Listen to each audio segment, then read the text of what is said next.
आडगाव परिसरात शिवमहापुराण कथा उत्साहात सुरू. रवींद्र जाधव यांच्या सामाजिक कार्याची सर्वत्र चर्चा. प्रभाग क्रमांक 2 आडगाव परिसरात दिनांक 7 डिसेंबर ते 11 डिसेंबर 2025 या कालावधीत आयोजित करण्यात आलेल्या शिवमहापुराण कथेला भक्तांची उत्स्फूर्त उपस्थिती लाभत आहे. धार्मिक वातावरण, आध्यात्मिक अनुभूती आणि भक्तिभावाचे वातावरण यामुळे परिसरात आनंदोत्सवाचे स्वरूप निर्माण झाले आहे. या कथा महोत्सवाचे विशेष आकर्षण म्हणजे महाराष्ट्रातील सुप्रसिद्ध कीर्तनकार तथा संत निवृत्तीनाथ संस्थान त्र्यंबकेश्वरच्या अध्यक्षा हरिभक्तपरायण कांचनताई जगताप यांचे प्रभावी कीर्तन. त्यांच्या ओजस्वी वाणीतून उलगडणारे शिवचरित्र, भक्ती, तत्वज्ञान आणि आध्यात्मिक संदेश यामुळे भाविक मंत्रमुग्ध होत आहेत. 11 डिसेंबर रोजी भव्य समारोप कार्यक्रमाच्या अंतिम दिवशी भाविकांसाठी 1111 रुद्राक्षांचे वाटप करण्यात येणार असून या दिवशी मोठ्या प्रमाणात गर्दी अपेक्षित आहे.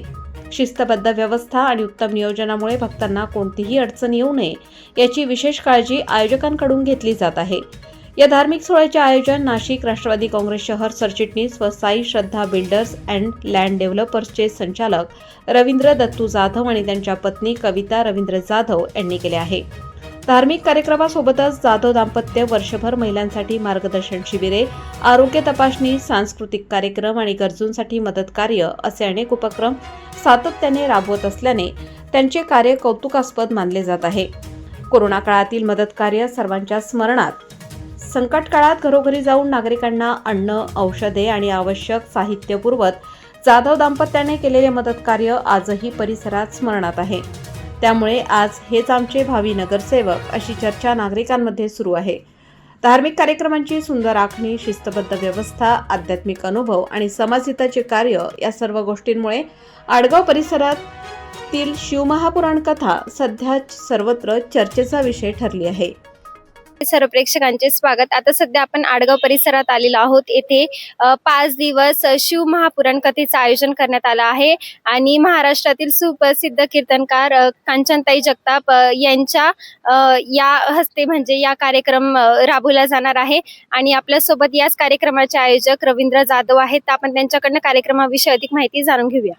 रामचंद्राच्या पदस्पर्शाने पावन झालेल्या भूमीमध्ये आडगाव व नांदूर मानूर प्रभाग क्रमांक 2 मध्ये शिव महापुराण या कथेचं कार्यक्रमाचं आयोजन 7 डिसेंबर ते 11 डिसेंबर 2025 रोजी सायंकाळी 6 ते 10 वाजेपर्यंत आयोजित करण्यात आलेले असून रविवार दिनांक 7/12/2025 रोजी कलश मिरवणूक आडगाव गावातून काढण्यात आली.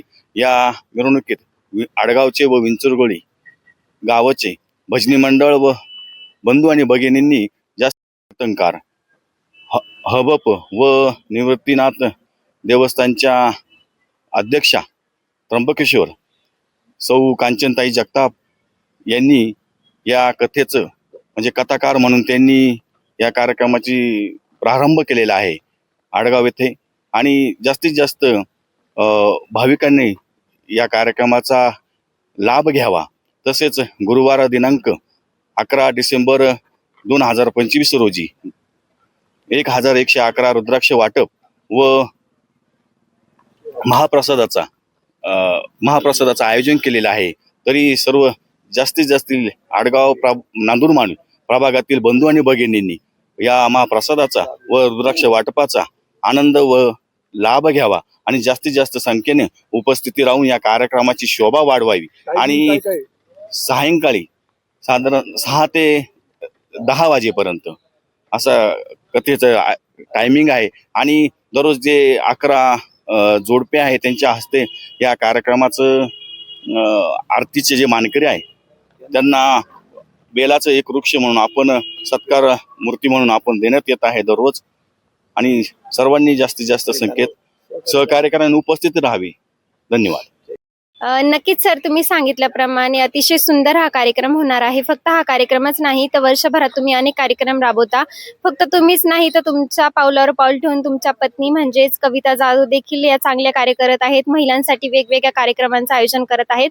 आणि परिसरातून असो किंवा प्रभागातून असो तर एकच चर्चांना उधाण आलंय की ह्याच आमचे भावी नगरसेवक आहेत. तर तुम्ही असे कोणते कार्य करता की या चर्चांना इतका उधाण आलाय? प्रथमतः मी आडगावमध्ये गेली 5 वर्ष साई पालखी आडगाव ते शिर्डी येथे मी आयोजन केलं होतं. स्वतः माझे सहकारी, माझे चुलते, जास्तीत जास्त 400 ते 500 भाविक या पालखीमध्ये सहभागी व्हायचे.